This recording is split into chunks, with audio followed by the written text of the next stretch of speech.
Welcome to Zarythia Prime. The silver transport ship Unity 1 touched down slowly on the landing platform of Zarythia Prime. Steam hissed, lights blinked, and the air smelled of clean wind and glowing flowers. Captain Jace Morgan stood near the main hatch. He adjusted his jacket and looked out the window. "This is it," he said. "Our first peaceful contact with the Zarythian race." Behind him stood his crew, 5 human explorers dressed in clean uniforms, holding translator devices and small, cultural gift boxes. All of them were trained to be calm, respectful, and professional. No one wanted to mess up first contact. The hatch opened with a quiet hiss. Bright sunlight filled the bay, and before them stood tall, elegant figures, Zarythian women. They were over 7 feet tall, with long, glowing skin that shifted between soft pink and blue, depending on how the light hit them. Their faces were smooth, their eyes like shining silver moons. Each wore long, flowing dresses that shimmered like water. The leader stepped forward. She was the tallest, with a crown of living vines on her head. She raised both hands in welcome. "Greetings, travelers from Earth." Her voice echoed softly through the translator. "We are honored by your presence. As tradition demands, we greet you openly." Jace smiled and nodded politely. "We are honored to be here." But then, something strange happened. Each Zarythian woman stepped forward and slowly lifted her dress, just slightly, from the front. The humans froze. For a full second, no one said a word. The Zarythians stood tall, holding the lifted part of their gowns, their expressions calm and respectful. Jace blinked. His crew looked awkward, turning red, glancing at each other. One crew member whispered, "Are we being pranked?" Another muttered, "Don't laugh. Please, don't laugh." But the aliens weren't laughing. They looked serious, proud even. After a long, tense pause, the Zarythian leader lowered her dress and smiled softly. "Do your people not return the greeting?" she asked, tilting her head. Jace cleared his throat and tried to stay diplomatic. "On Earth, we, greet differently, but we appreciate your welcome." The Zarythian woman nodded slowly. "We meant no offense. Our gesture is one of peace. We reveal what lies beneath as a sign that we carry no hidden weapons or lies." Jace relaxed a little. So, it wasn't what he thought it was. "It is a sacred tradition," the alien added. "To lift the outer layer is to say, 'I come in truth.'" Kalari, a younger Zarythian girl standing at the back, stepped forward. Her eyes sparkled with curiosity as she looked at Jace. "Is it true your species hides even when smiling?" she asked. "That your face says one thing but your heart another?" Jace gave a half smile. "Sometimes, yes. We call it manners." The young alien giggled. "Zarythians do not hide. We show what we are, always." As the greeting ended, the Zarythians invited the humans into a crystal palace near the Garden Hills. The halls were wide and open, filled with soft music and air that smelled like sweet mist. The crew tried to relax, but the awkwardness of the greeting still hung in the air. Jace walked beside Kalari, who was assigned to be their cultural assistant. "You seem surprised by our welcome," she said gently. "It was different," Jace admitted. "In our world, lifting a dress usually means something else." Kalari tilted her head, confused. "Like what?" Jace coughed. "Never mind." She smiled again. "We greet with openness. You greet with barriers. Maybe this is why your people fight so much." Jace looked thoughtful. "Maybe you're right."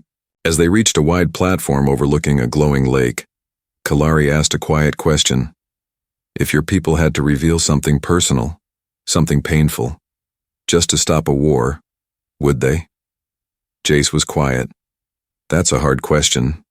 Kalari nodded. "Because your people do not like to show what's under the skin." He looked at her, then down at the lake. "But maybe that's why we're here. To learn." She smiled again, her eyes glowing gently. "And maybe to teach." Far above, in the council tower, Zarythian leaders watched the humans carefully. They reacted with shame, one of them said. "Are they not ready?" asked another. But the High Matron raised her hand. "No." One of them smiled, even though he was uncomfortable. "That is a deeper kind of truth. Let us see what more they reveal when the robes lift again." The meaning behind the custom captain. Jace Morgan sat, alone in the meditation garden of the Zarythian palace. Strange blue leaves floated on the wind, and soft music hummed from the walls like a heartbeat. But he wasn't relaxed. His mind was spinning. The greeting ceremony from earlier still haunted him. The lifting of the dresses, the calm alien faces, and the awkward silence from his own crew. It felt like something bigger was hiding beneath that simple gesture. He tapped his communicator. "Vera, come in." Lieutenant Vera Chang responded quickly. "Yes, Captain? Get the translation AI online. I need a deeper breakdown on Zarythian culture, especially gestures and ceremonial customs." Minutes later, Jace, Vera, and 2 other crew members sat inside a clear dome room. The AI, shaped like a floating silver orb, hovered before them. "Begin scan," Jace ordered. The AI blinked blue. Zarythian greeting ritual, translated, opening of the veil, meaning symbolic act of revealing truth, purity, and weaponlessness. Historical origin, war era. War era? Vera raised an eyebrow. The AI continued. Over 400 cycles ago, Zarythians fought violent civil wars. Assassins often hid poison blades under clothing. To prevent betrayal, a new rule was made. All who enter must reveal beneath the outer robe. "So it wasn't about beauty," Jace muttered. "It was about trust." "Correct," the AI said. To lift one's outer layer was to say, "I come with nothing to hide." Vera leaned forward. "That means we offended them by not returning the gesture." "Maybe," Jace said. "Or maybe they expected us to show something else." Meanwhile, across the palace, Kalari walked through a crystal hall lined with murals of ancient Zarythian queens. She touched one painting gently, an image of a queen lifting her silk robe to reveal a glowing energy orb inside her chest. A memory stirred in her mind. Her mother once said, "To lift the dress is not about flesh. It is about showing who you are when the robes are gone. The true self." She looked out the window. These humans, they feared openness. But one of them, Jace, had not turned away. He had watched with confusion, but also curiosity. Kalari smiled. Maybe he was ready. That night, the Zarythians hosted a quiet feast. Humans and aliens sat on low cushions, eating strange fruits that glowed and hummed softly when bitten. Jace sat beside Kalari again. This time he brought a small metal box. "A gift," he said. She opened it carefully. Inside was a polished piece of earth glass.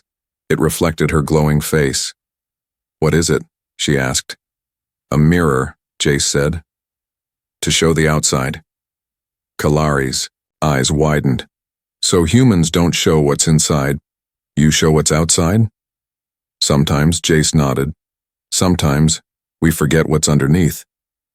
Kalari turned the mirror slowly in her hands. "I think we are the opposite," she said. As the feast ended, soft music began. Suddenly, a male Zarythian walked onto the center platform and lifted his robe, just as the women had earlier. But this time, under his dress wasn't just light. It was a swirling energy field like a galaxy trapped in his chest. Everyone gasped. The humans stared. Even Jace stood slowly. Kalari whispered, "That is the core reveal. Only done in great honor. It's rare even for us." The male alien pointed at Jace. "You came to learn peace," he said. "Then do not fear honesty. What will you reveal, human?" The entire room fell silent. Jace looked around, at his crew, at the glowing walls, at Kalari. Then he took off his coat and lifted his shirt slightly, revealing a long scar across his chest. "I got this protecting a civilian family in the Mars riots," he said quietly. "Not pretty, but it's true." Kalari stepped forward and bowed her head. Maybe your species does understand after all. But far away, in a quiet chamber filled with shadowy figures, a whisper echoed. They are showing too much. 1. Voice said, humans may learn the power behind the reveal, we must be careful. Another answered, then we watch, and if they go too far, we stop them. A scandal. In the capital, Zarythia Prime's capital city shimmered like a crystal under twin moons. Its towers glowed with soft colors that changed with the wind. Streets were silent at night, but that silence shattered the next morning. The scandal had begun. Across glowing news scrolls and holoscreens, one headline spread like fire. Human captain blushes during sacred greeting, disrespect or ignorance. Images showed Captain Jace standing stiff during the greeting ceremony, his eyes wide, his face red. Some Zarythians laughed. Others were deeply offended. High Matron Sarali, leader of the Capital Council, was not laughing. Inside her private chamber, she watched the footage on loop. He did not return the greeting, she said coldly. An advisor responded. He was uncomfortable. Then he must learn. We cannot allow outsiders to mock our sacred traditions. But he is different. His kind wears their emotions outside their skin. That is no excuse. Meanwhile, Captain Jace had no idea the scandal had started. He stood inside the engineering garden with Kalari, watching her draw strange diagrams in the air with glowing ink. What are you drawing? He asked. Heart maps, she replied. It's how Zarythians record memory, not with words, with feelings. Jace nodded slowly. Our people use journals and history books. Kalari tilted her head. Do you ever write what you feel? Only when it hurts, he admitted. Kalari paused. Then perhaps your kind has already mastered the hardest truth. Before he could respond, an officer approached quickly. Captain Morgan, he said, breathless. You've been summoned to the Grand Hall. It's urgent. An hour later, Jace and his team stood in the center of a giant open chamber surrounded by dozens of high-ranking Zarythians. The floor glowed beneath his feet. The walls were filled with moving art, scenes of ancient queens lifting their robes in battle and peace. High Matron Sarali stepped forward. Captain Morgan, she said, voice cold and clear. You embarrassed our tradition. You failed to greet us in return. Some believe your presence here is an insult. Jace was calm. With respect, I misunderstood the gesture. I did not know what it meant at the time. Yet you showed your scar during the feast. Yes. Jace nodded. Because it was real. It was part of me. The hall murmured. Matron Sarali narrowed her eyes. You have a choice, human. Join our next grand greeting ritual in front of our leaders and show your truth properly, or leave our world. Kalari stepped forward. Matron, please. Silence, child, Sarali snapped. Jace looked at his team. They looked nervous. Lieutenant Vera whispered, We can leave, sir, we don't have to do this. Jace thought for a moment. Then he faced the council and said, I will attend. Later that night, Kalari found Jace standing alone near the glowing waterfall gardens. Why did you say yes? She asked. Because if I walk away now, it confirms everything they think about us. Kalari stepped closer. But the greeting ritual in the capital is different. It's deeper. What do you mean? She hesitated. In the first greeting, we show what's under the robe. In the grand ritual, we reveal what's under the soul. It's not just lifting fabric. It's letting them see your inner truth. Jace was quiet. And if I can't, they'll exile you. Or worse, say your people are not worthy of alliance. Jace looked at the stars. Then I better figure out what's in my soul. The next day, the Capitol Plaza was filled with floating cameras, dignitaries, and thousands of curious citizens. Jace walked slowly to the center platform. Dozens of Zarythian women stood in formation, waiting to begin. The music started. One by one, the women performed the traditional gesture, lifting their outer robes to reveal the soft glow beneath. Then, all eyes turned to the human. Jace didn't lift his shirt. Instead, he reached into a pouch and pulled out a small glass object. He held it high. "A mirror," he said. "On Earth, we don't always show our truth in public, but this mirror has followed me through war, through peace, through fear. And in it, I've watched myself change." He turned the mirror toward the crowd. "Today, I reflect you, your grace, your strength, your openness." Then, with slow hands, he lifted his shirt just enough to reveal not just the scar, but a new mark. A glowing tattoo recently added in Zarythian script. Kalari gasped. It read, "Truth is the only armor." The crowd fell silent. Then, applause. The Grand Council rose to their feet. Even Matron Sarali gave a quiet nod. But far in the shadows, a new voice whispered, "If humans can use our customs better than we can, they become dangerous." Secrets under the silk. The sun over Zarythia Prime was dimmed by gray clouds. For the first time since the humans arrived, the skies didn't glow. Inside the underground chambers of the palace archive, Kalari moved, silently. She wasn't supposed to be here, but something was wrong. Ever since the grand greeting ritual, ever since Jace showed his truth, whispers had grown darker. She had heard things, secret voices in shadowed halls, high-ranking Zarythians speaking words she didn't recognize, and one phrase repeated again and again. "The silk no longer hides the blade." She found a sealed archive door and pressed her hand to the scanner. A soft click. The door slid open. Inside, the room was lined with ancient scrolls, real ones, not holograms. She stepped toward a dusty platform where a long, worn-out robe was displayed behind clear glass. It was old, torn, stained with something dark. Kalari read the plaque. First blood silk worn by Lady Theresa in the Age of Deception. Her eyes widened. This was where it began. Long ago, before peace, some Zarythian nobles used the robe-lifting custom not to show peace, but to hide tiny energy knives beneath. Kalari trembled. The custom was never just about truth. It had once been a weapon. At the same time, Captain Jace stood on the edge of the palace rooftop speaking quietly with his second-in-command, Vera. "They accepted your gesture," she said. "Why are you still worried?" "Because I've been around. Too long," Jace replied. "When people start clapping too loud, someone else starts loading a weapon." He turned to her. "Have you noticed? Security patrols have tripled. Some Zarythians don't look at us the same way anymore." Vera nodded. "You think it's jealousy?"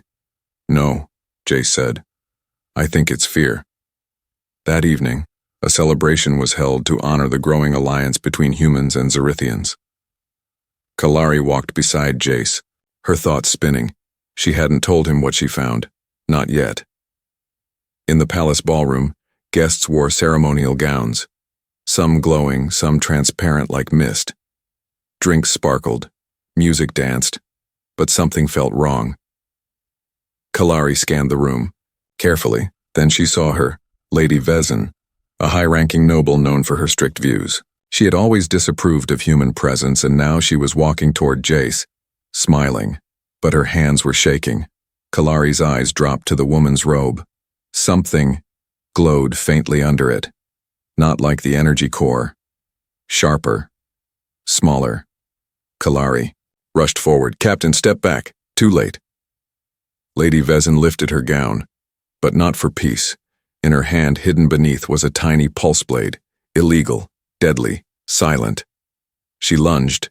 Jace instinctively raised his arm, but the blade still struck, cutting through the fabric of his sleeve, nicking his shoulder.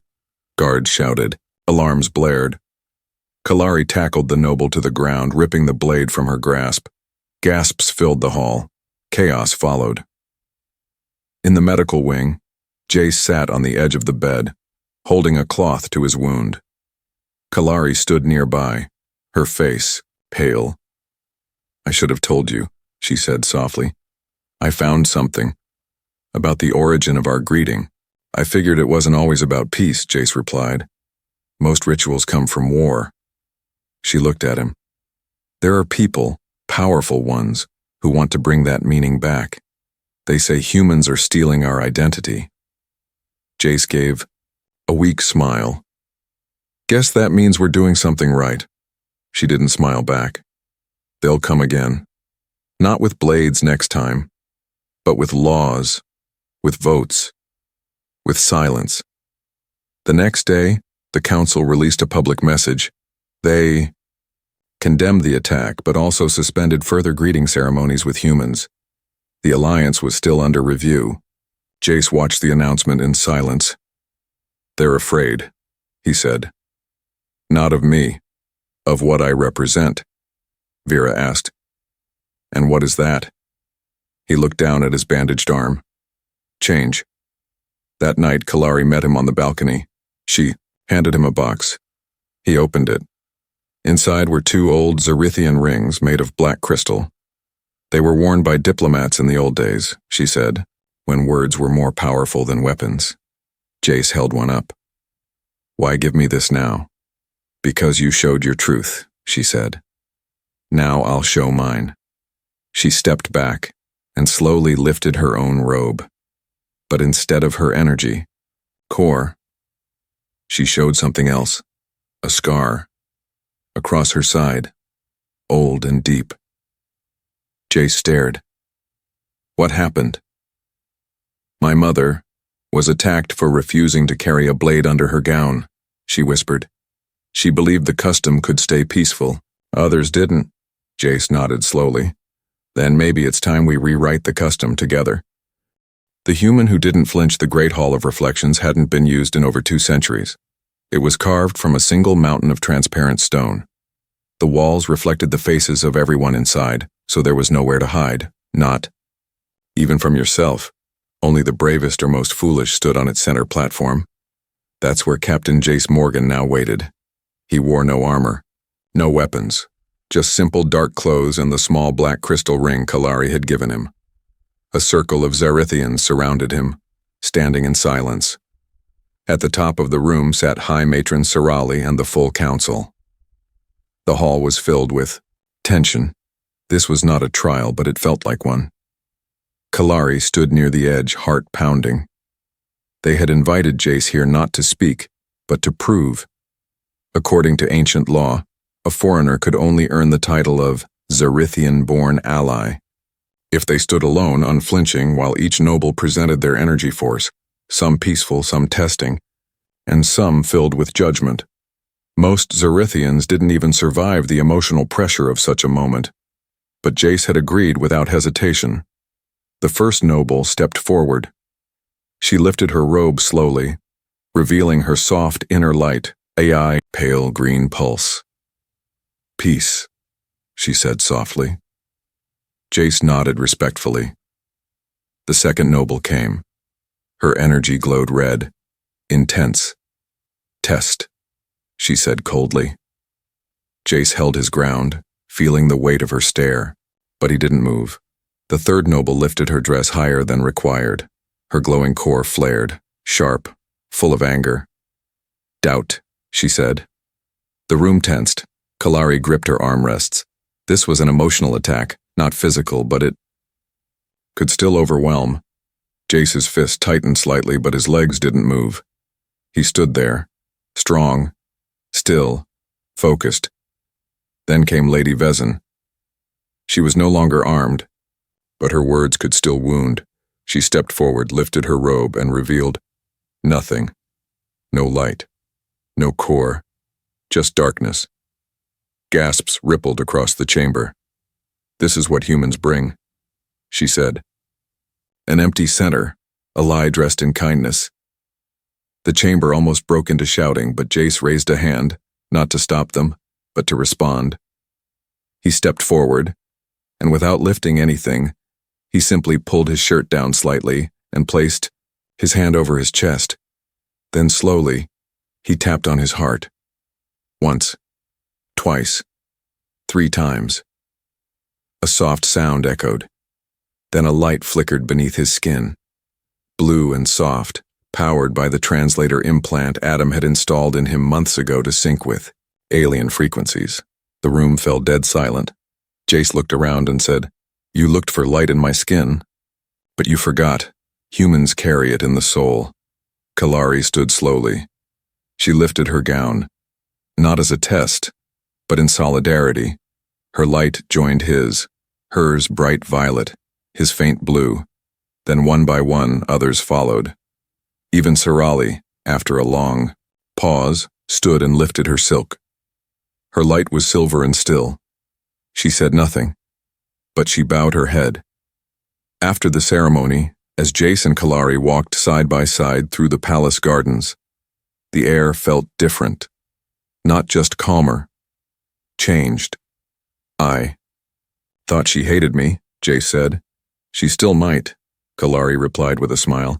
"But now she respects you." Jace looked down at the stone path. "I wasn't sure I could do it." "You didn't just stand still," she said. "You stood for truth." They stopped near a glowing tree. Kalari turned to him. "You know, there's one part of the old greeting you haven't done yet." He raised an eyebrow. "Which part?" She smiled softly and touched his hand. "Trust. You've shown your truth. Now let someone else show theirs." And without another word, she took off her crown of glowing vines, something sacred, and placed it in his hands. He held it carefully. "I don't know what this means," he said. Kalari looked at him with eyes that shimmered like stars. "It means you belong here." But far across the galaxy, a new message was being sent. One that didn't come from peacekeepers or diplomats. A shadowy voice whispered through a secret channel. "The human has united the matrons. Phase 1 failed. Proceed to Phase 2. The custom is challenged." The Zarythian skies turned storm gray the morning after the ceremony. Lightning pulsed inside the clouds, but the ground was still, unnaturally quiet. Inside the council tower, a private emergency meeting was underway. High Matron Sarali stood at the head of a long crystal table. Her face was calm, but her voice was sharp. "The custom has changed," she said. "The human has shown its true meaning. The people follow him now, not because he is alien, but because he has honored our heart." Across the table, Lady Vezin sat in silence. She wasn't smiling, because she wasn't done. Outside the tower, something strange was happening. In districts, far from the capital, new robes were being made. Dark, heavy, armored. They weren't made for peace. They were made for war. Radicals who hated the new alliance began gathering quietly. They called themselves the Veil-Bound. Their message was simple. The old custom was not meant for humans. The robe is sacred. The reveal is ours alone. They started burning human flags in outer settlements. Then they attacked a Zarythian school that had recently started teaching blended customs. One child was injured. A teacher barely escaped. The council stayed silent. Jace heard the news through a whispered report. He was in the garden when Kalari found him. "They're testing us," she said. "They're testing me," Jace replied. "To see if I'll run." Kalari looked worried. "What will you do?" He clenched his fists. "I'll do what humans do when threatened." "Which is?" He turned slowly. "I'll speak louder." The next day, Jace stood on the Grand Bridge of Unity, a massive platform above the capital city where only royals and heroes were allowed. He activated his comlink and began a live broadcast, across all of Zarythia and into human space. His message was simple. He spoke of scars, customs, and misunderstandings. But then he said something that shook the entire planet. If the robe is sacred because it hides nothing, then why are we afraid of new meaning? He didn't raise his voice.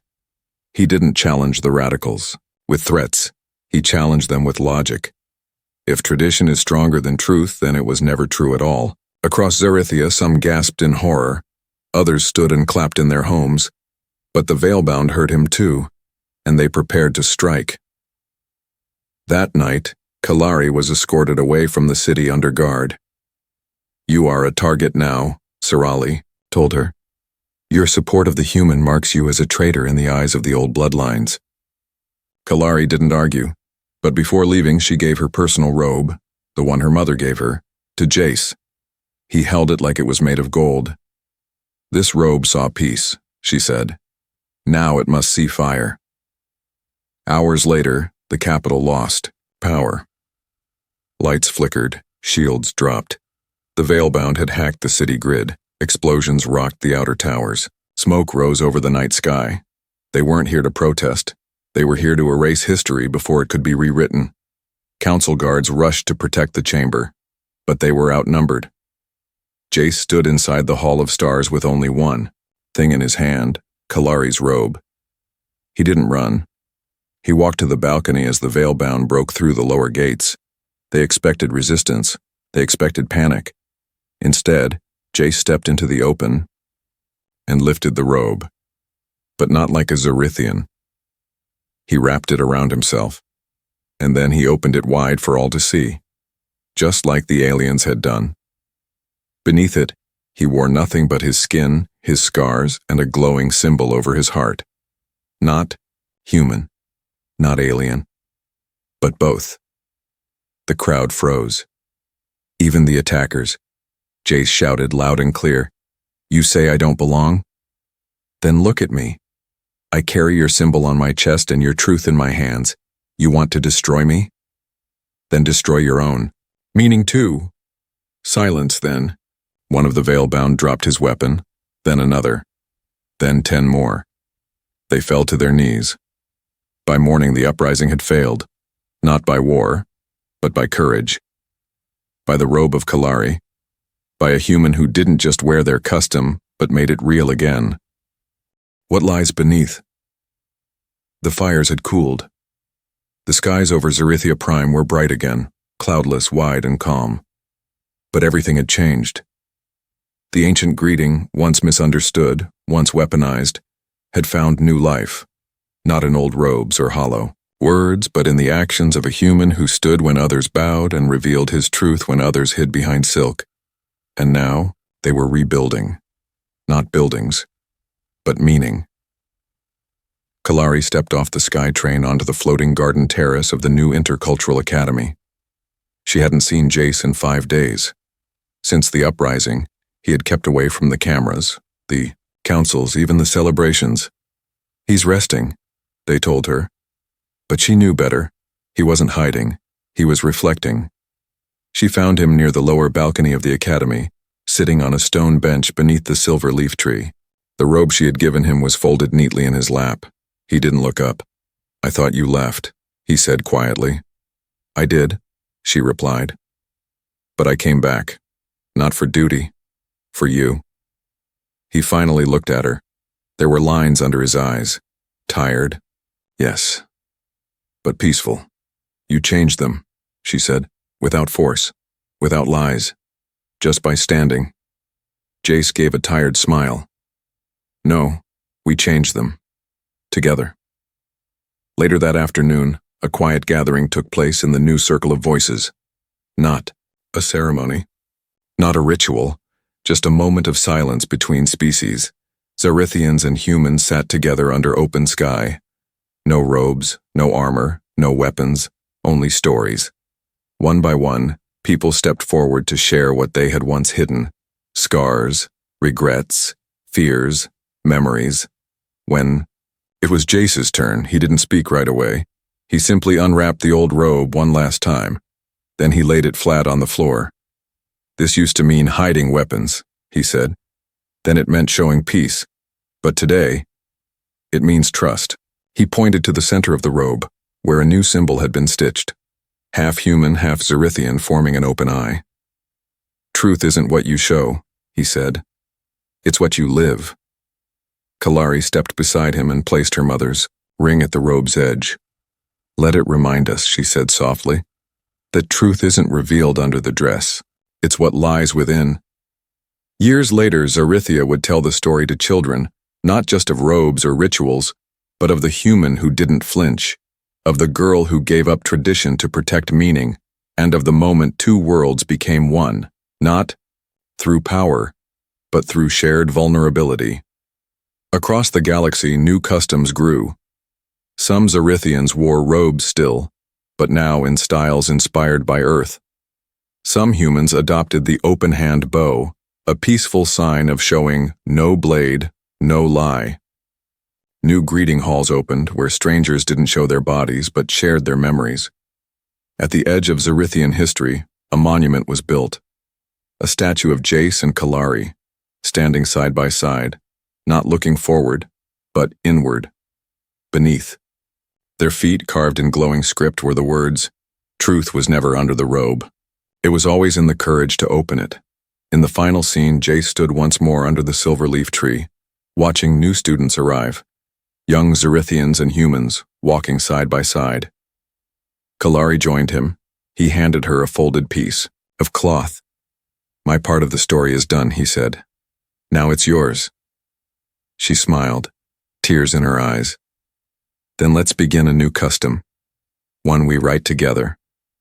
They looked up at the stars, glowing above two worlds that were no longer strangers, and somewhere in that quiet light what lay beneath was finally understood.